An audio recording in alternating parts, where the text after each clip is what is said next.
So TNR is so important for many reasons.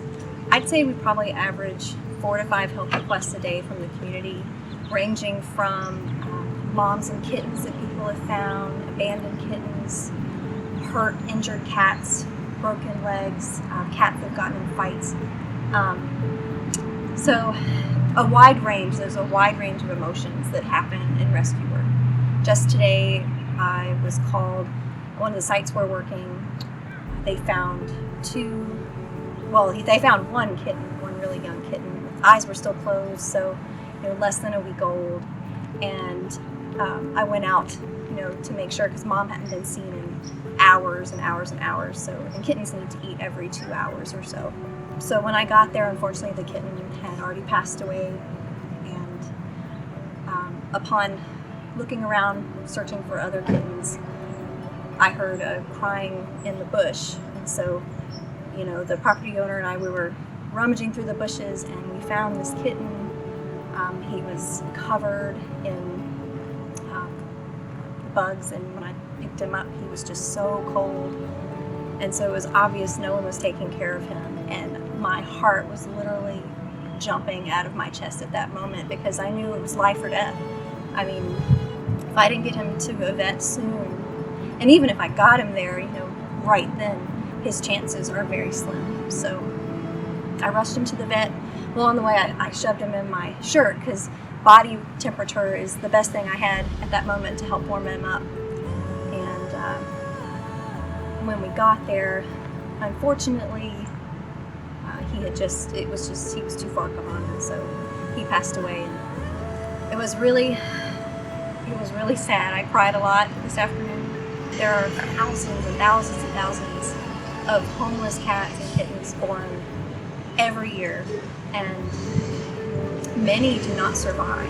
It's a brutal world out there for them. So it's just a good reminder of why TNR is so important, and why what we're doing and other rescues are doing is so important, because we're helping end the cycle of homeless cats and kittens. By doing spay and neuter, trap, neuter, return, we're really saving thousands of lives. Right now we are preparing a drop trap here in one of our sites where we've picked up about 15 kittens and cats recently. We're on the hunt for the tomcat today. A drop trap is kind of a fun trap. It's interactive because we have to pull it. Basically, you put bait underneath the trap, wait for the cat to go in the trap, and then we'll pull this rope here, which will pull out the support that's holding the box up, and if we're lucky, the cat will be underneath the trap. There is a door on the side of the trap where we will line up one of our box traps, or even a transfer cage, and we will open the door of the box trap, and the door on the side of the drop trap.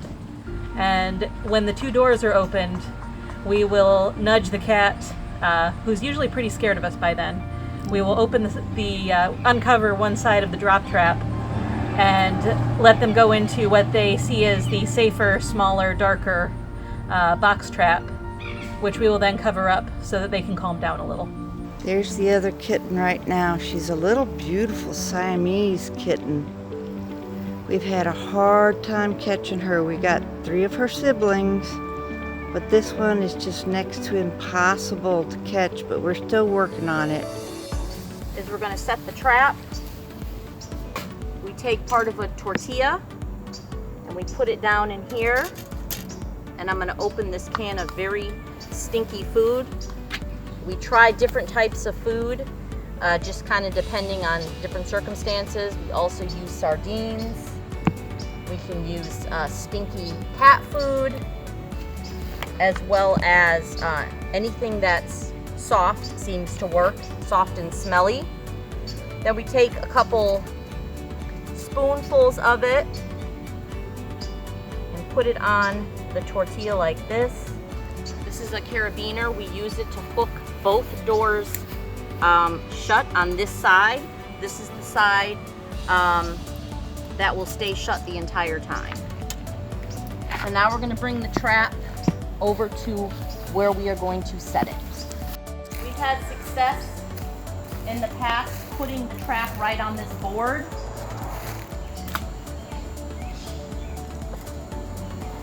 Then I get the trap close to the other side because there are a bunch of cats in that area back there. Then you have to open this door. And you have to hook it in a certain way where it keeps the door open. And when the cat goes into the trap, this door will shut. Then we'll run over here and we will cover. We're running, we're running, we're running. We got the kitten. Got it, got it, got it. Good girl, good girl. This is one we've been trying to get for a while. Awesome, great All right, job. let's text Catherine. Oh, This yes. is Catherine's. She said she. Oh. Hi, sugar. God, you're beautiful. Back up. Hey, hey, hey. All right, we're gonna go ahead and do the zip tie on the trap so they can't escape. All right, got another one. This is awesome, awesome. Good job. Oh, Jesus. Oh, It's a baby. That's tiny. This is the little tiny kitten that we caught the other night outside. He's really very, very sick. He has what they call a prolapsed rectum, which means he's had diarrhea for so long that his poor little rectum is coming out of his body. If I'm not able to stabilize him, unfortunately he will die. This is a very, very hard part of the trap neuter return program, because when we do get sick ones like this, you can't help but have your heart go out to them, and it is just hard. Well, I have to say, at least Tuffy is eating. He's eating a lot better today than he did yesterday, or she. We don't know which yet. It's okay. Oh, honey.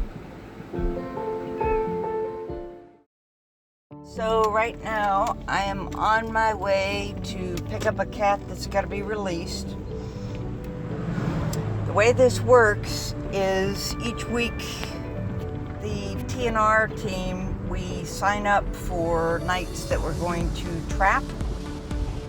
And once that is done, then we have to also coordinate drivers for the next day, which would include morning transportation to No More Chasing Tails and afternoon transportation to the recovery rooms. We have currently 2 full-time recovery rooms, and we also have 2 part-time recovery rooms. All right, so continuing with our story, this is Mike. He's one of our transport people, and he was kind enough to pick up these 2 cats. Actually, there's 3 of them.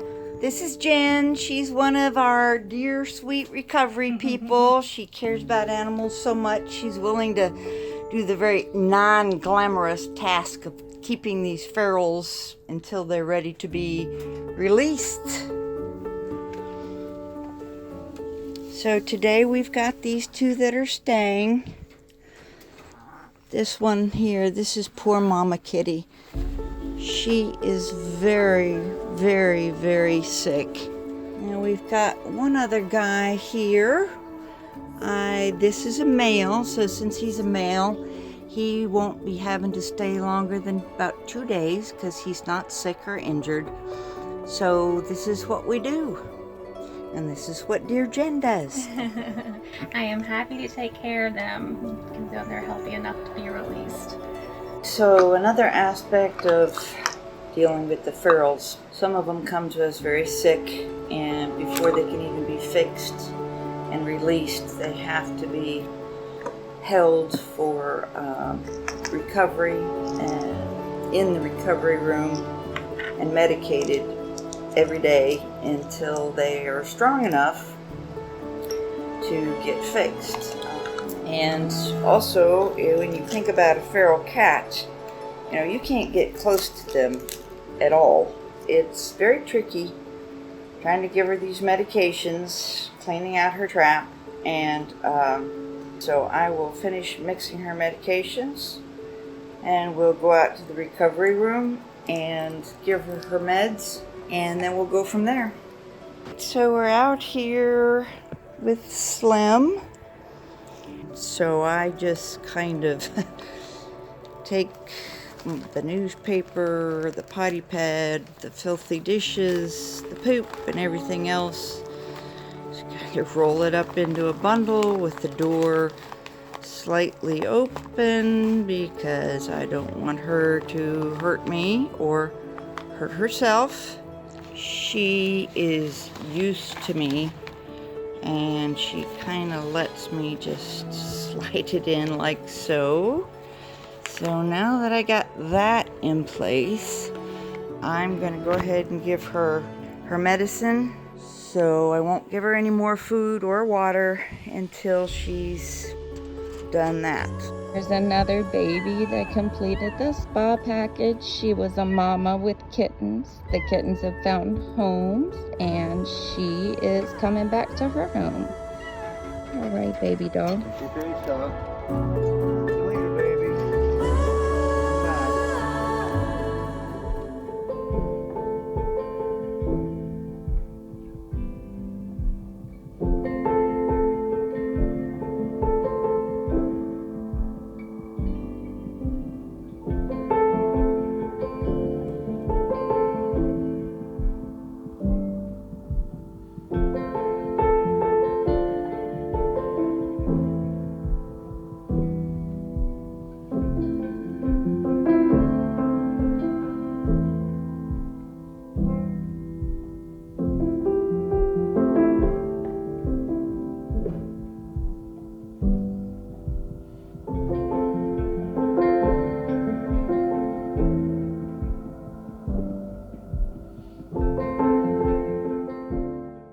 So here's what I've been doing with my night. These guys have been hanging out in the storm drain at the CVS in Yorktown. These guys are starting a new chapter of a life that is going to be much, much brighter for them than anything they had going for them before. And it starts right here with Sammy and some dinner. It is super hot out today. It was over 100 degrees this afternoon, so we're mixing extra water into the food. Because kittens this age, they're probably around 8 weeks old, they don't always know how to drink water from a dish. There's a learning curve involved.